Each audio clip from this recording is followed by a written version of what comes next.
Il y a une sagesse silencieuse qui naît avec le temps.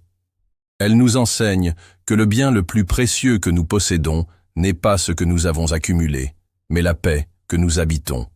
Et cette sagesse nous apprend à reconnaître le son subtil, presque inaudible, des portes qui doivent être fermées pour protéger cette paix. Si vous êtes ici, ce n'est pas un hasard. C'est que vous avez probablement atteint ce carrefour de la vie où, malgré une existence bien remplie, vous ressentez une forme d'épuisement qui ne vient pas du corps, mais de l'âme. Vous avez donné, soutenu, aimé, et pourtant, vous sentez que votre énergie vitale est siphonnée par des dynamiques invisibles. Vous commencez à ressentir un malaise face à certaines demandes, une résistance intérieure à des situations que vous acceptiez autrefois sans broncher. Ce n'est pas que votre cœur s'est endurci, c'est que votre conscience s'est aiguisée. Vous comprenez intuitivement que votre tranquillité est une terre sacrée, et que tout le monde ne devrait pas avoir le droit d'y planter ses propres drames.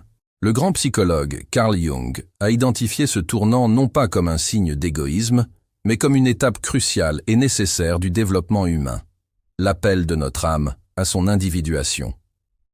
Pour Jung, ces sentiments de malaise sont des messages, des signaux envoyés par les profondeurs de notre être pour nous dire qu'il est temps de nous choisir. Pour que notre véritable « soi » puisse enfin émerger, nous devons apprendre à nous délester des poids qui ne nous appartiennent pas. Aujourd'hui, nous allons identifier 5 de ces demandes toxiques, 5 chaînes invisibles qu'il est impératif de reconnaître et de briser pour réclamer la souveraineté de votre esprit. Reconnaissez-vous ce rôle? Celui du sauveur silencieux, de l'architecte infatigable de la paix des autres. Cela commence toujours par une simple demande, une faveur que votre nature empathique ne peut refuser. Mais ce premier pas sur ce chemin est une illusion. Lentement, presque imperceptiblement, la faveur devient une attente. L'attente devient une responsabilité. Et avant même que vous ne vous en rendiez compte, vous êtes devenu le pilier sur lequel reposent les crises et les angoisses de tout votre entourage. Vous êtes la personne que l'on appelle à minuit, non pas pour partager une joie, mais pour éteindre un incendie que vous n'avez pas allumé. Ce rôle de colle qui maintient tout ensemble est un poison lent. Il vous flatte l'ego, vous donne un sentiment d'utilité, mais il vous vide de votre substance vitale.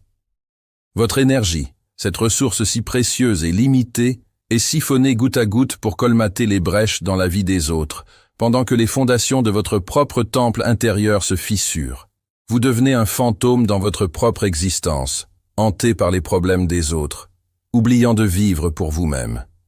Ce besoin de porter les autres est profondément lié à ce que la psychologie jungienne appelle l'ombre. L'ombre est cette partie de nous que nous refusons de voir, cet ensemble de désirs, de peurs et de faiblesses que nous refoulons. En endossant le costume du sauveur, vous projetez une image de force et d'altruisme. Mais quelle est la vérité cachée dans votre ombre? Peut-être une peur panique de ne pas être aimé si vous ne servez à rien. Peut-être une incapacité à faire face à votre propre vide intérieur, que vous comblez en vous chargeant des drames extérieurs. Carl Jung nous enseigne que tant que nous n'intégrons pas notre ombre, elle nous gouverne. Chaque fardeau que vous acceptez est un poids de plus ajouté à un sac invisible que vous portez. Un sac rempli non seulement des problèmes des autres, mais aussi de votre propre vie non vécue. Vous êtes comme un navire puissant, capable de traverser les océans, mais qui choisit de rester à quai pour décharger les cargaisons de tous les autres bateaux, rouillant lentement sur place, sans jamais explorer ses propres horizons. Reconnaître cela n'est pas un échec, c'est le début de la sagesse. Refuser ces fardeaux n'est pas un acte d'égoïsme, mais un acte de réclamation sacrée. C'est déclarer au monde et à vous-même que votre vie n'est pas une répétition générale pour le spectacle de quelqu'un d'autre. Vous êtes le protagoniste de votre propre épopée. Pensez à votre vie comme à une œuvre d'art que vous sculptez chaque jour. Chaque oui à une demande qui vous draine est un coup de ciseau qui déforme votre création, qui la façonne selon les désirs d'un autre. Dire non est l'acte de reprendre l'outil, de décider de la forme que vous voulez donner à votre propre âme. Cela demande du courage, car le monde vous a habitué à votre disponibilité. Mais en posant cette limite, vous ne fermez pas votre cœur. Au contraire, Vous le protégez pour qu'il puisse aimer de manière plus authentique, non par obligation, mais par choix délibéré. Vous enseignez aux autres, et surtout à vous-même, que votre paix n'est pas une ressource à piller, mais un trésor à garder. Et cette prise de conscience est la première clé de votre libération. Le chemin vers la paix intérieure exige de poser des limites non seulement à ceux qui drainent votre énergie, mais aussi à ceux qui menacent votre stabilité. Et cela nous amène à la deuxième demande. Une requête qui s'avance masquée, portant les habits de l'amour ou de l'amitié profonde. Elle arrive rarement comme une exigence brute, mais plutôt comme une confidence chuchotée, une histoire de malchance, un projet qui a presque réussi. La personne en face de vous ne demande pas seulement votre argent, elle fait appel à votre cœur, à votre loyauté, à la mémoire de vos liens. Elle sait instinctivement que votre empathie est une porte que l'on peut pousser, et c'est là que le piège se referme. Il ne s'agit pas de l'urgence vitale, de la crise de santé imprévue qui réclame une solidarité sans faille. Non, il s'agit de demandes qui naissent d'un cycle de mauvaise gestion, d'un désir de vivre au-dessus de ses moyens, d'une attente que vous soyez le filet de sécurité permanent pour des erreurs répétées. Céder à cette pression, ce n'est pas simplement rendre service. C'est valider un comportement qui fragilise l'autre à long terme et qui met en péril la sécurité que vous avez mis des décennies à construire avec discipline et sacrifice. Ici, nous assistons à un conflit puissant entre ce que Carl Jung nommait la persona et l'ombre. Votre persona est le masque social que vous présentez au monde, celui de l'ami généreux, de la personne qui a réussi, de celui sur qui on peut compter. C'est cette persona qui se sent obligée de dire oui pour maintenir son statut, pour éviter d'être jugé comme avare ou insensible. Mais dans votre ombre, dans les profondeurs de votre psyché, une autre voix gronde. C'est la voix de la frustration, du ressentiment de voir votre travail acharné traité comme une ressource inépuisable. C'est la voix de la sagesse qui reconnaît la manipulation émotionnelle en jeu. La psychologie jungienne nous apprend que la véritable intégrité ne se trouve pas dans le maintien d'un masque parfait, mais dans l'écoute et l'intégration de cette ombre. En refusant de prêter, vous ne devenez pas une mauvaise personne. Vous devenez une personne entière. Vous honorez la partie de vous qui connaît la valeur de la prudence, du travail et des limites saines. Vous refusez que votre persona bienveillante soit exploitée au détriment de votre bien-être réel. Dire non à une telle demande est un acte de souveraineté financière et émotionnelle. C'est faire la distinction cruciale entre la générosité et le sacrifice imposé. La générosité est un don choisi, un acte qui vient d'un surplus de cœur et de ressources et qui ne vous met pas en danger. Le sacrifice imposé par le chantage affectif, lui, vous affaiblit, crée du ressentiment et empoisonne la relation. Imaginez votre sécurité financière comme un barrage que vous avez patiemment construit, pierre par pierre, pour protéger votre avenir et celui de vos proches. Chaque prêt accordé à la légère est une fissure dans ce barrage. Vous avez le droit et le devoir de le protéger. Un non, ferme mais respectueux, bien que difficile sur le moment, est souvent plus sain pour la relation à long terme qu'un oui, plein de ressentiment. Il pose les bases d'un respect mutuel où votre amitié est valorisée pour ce qu'elle est et non pour ce qu'elle peut financer. C'est une déclaration silencieuse mais puissante. Je te respecte et je me respecte suffisamment pour ne pas nous laisser sombrer dans une dynamique de dépendance. Mais les menaces qui pèsent sur votre paix ne sont pas toujours matérielles. Parfois, elles sont plus proches, plus intimes et s'infiltrent depuis l'endroit où l'on s'y attend le moins, le cœur même de la famille. Vous connaissez ce rôle, celui de l'arbitre émotionnel, du diplomate non officiel dans les guerres intestines. On vous attire au milieu d'un conflit qui ne vous appartient pas, vous chargeant de la mission impossible de raisonner l'un, de calmer l'autre. Chaque camp vous expose sa version des faits, non pas pour trouver une solution, mais pour recruter un allié, pour obtenir une validation. Et vous, mus par l'amour et le désir d'harmonie, vous vous placez au centre de la tempête. Vous devenez un paratonnerre humain, attirant toute la foudre des frustrations et des rancœurs accumulées, espérant ainsi protéger la maison. Mais le paratonnerre, s'il protège la structure, encaisse toute la décharge. C'est une position intenable et profondément destructrice. Peu importe ce que vous ferez ou direz, vous finirez par être la cible des reproches, accusé de partialité par l'un, de trahison par l'autre. Vous vous épuisez à maintenir une paix artificielle, une trêve fragile dans une guerre dont vous n'avez écrit ni le début, ni les règles.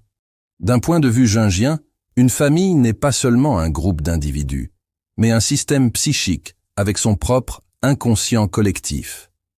Ce système contient des décennies de secrets, de loyauté invisible, de blessures non guéries et de dynamiques non résolues, l'ombre familiale.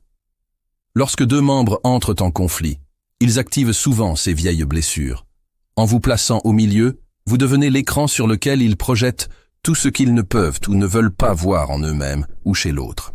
Vous n'êtes plus un frère, une sœur ou un enfant. Vous devenez le symbole de leur incapacité à communiquer. Vous portez le poids de leur manque d'individuation. Le grand projet de la vie, selon Carl Jung, est le processus d'individuation, ce voyage qui consiste à devenir soi-même, entier et différencié des schémas collectifs. En acceptant le rôle de médiateur, vous sacrifiez votre propre individuation sur l'autel du dysfonctionnement familial. Vous restez enchevêtré dans des schémas qui vous empêchent de tracer votre propre chemin, de trouver votre propre paix. Se retirer de ce rôle n'est pas un acte d'abandon, mais un acte de courage et de préservation de soi. C'est reconnaître que votre énergie est sacrée et limitée. Imaginez votre paix intérieure comme un jardin secret. Avez-vous le droit de laisser les conflits des autres venir piétiner vos plates-bandes et déraciner vos fleurs? Non. Votre responsabilité première est de cultiver ce jardin, de le nourrir de joie, de silence et de guérison. En refusant de jouer l'arbitre, vous ne dites pas « je ne vous aime plus ». Vous dites « je m'aime suffisamment pour ne plus participer à votre destruction mutuelle ». Ce retrait crée un vide. Et c'est dans ce vide que les personnes concernées ont enfin l'opportunité et la responsabilité de se faire face. Vous leur rendez leur pouvoir et leurs problèmes. Vous leur offrez le plus grand des respects, la confiance qu'ils sont capables de gérer leur propre vie. Et vous vous offrez le plus grand des cadeaux, la permission de vivre la vôtre. Après avoir appris à protéger vos frontières des conflits extérieurs, la bataille se déplace vers un territoire encore plus intime, le sanctuaire de votre être.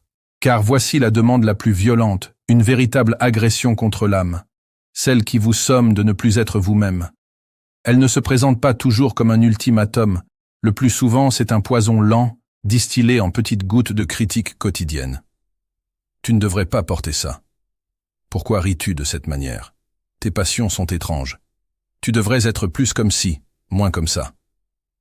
Chaque phrase est un petit coup de ciseau donné par un sculpteur que vous n'avez pas engagé. Il cherche à tailler dans le marbre de votre personnalité pour vous conformer à une image qui le rassure, lui. Le problème, c'est que vous n'êtes pas une pierre inerte. Vous êtes le fruit de décennies d'expérience, de joie, de peine, de découverte. Vos habitudes, vos goûts, vos manies, même vos bizarreries, sont les fils sacrés qui tissent la tapisserie unique de votre histoire. Demander d'en retirer un seul fil, c'est menacer de défaire l'œuvre entière. Le grand psychologue Carl Jung a consacré sa vie à l'étude du processus qu'il nomme l'individuation. C'est le voyage d'une vie pour devenir pleinement et entièrement soi-même, en intégrant toutes les facettes de notre être, pour atteindre ce qu'il appelle le soi, notre centre authentique. Toute demande de changement fondamental venant de l'extérieur est une attaque directe contre ce processus sacré. La personne qui vous demande de changer ne vous voit pas réellement. Elle voit en vous un miroir de ses propres insécurités, de ses propres manques, de son propre conformisme.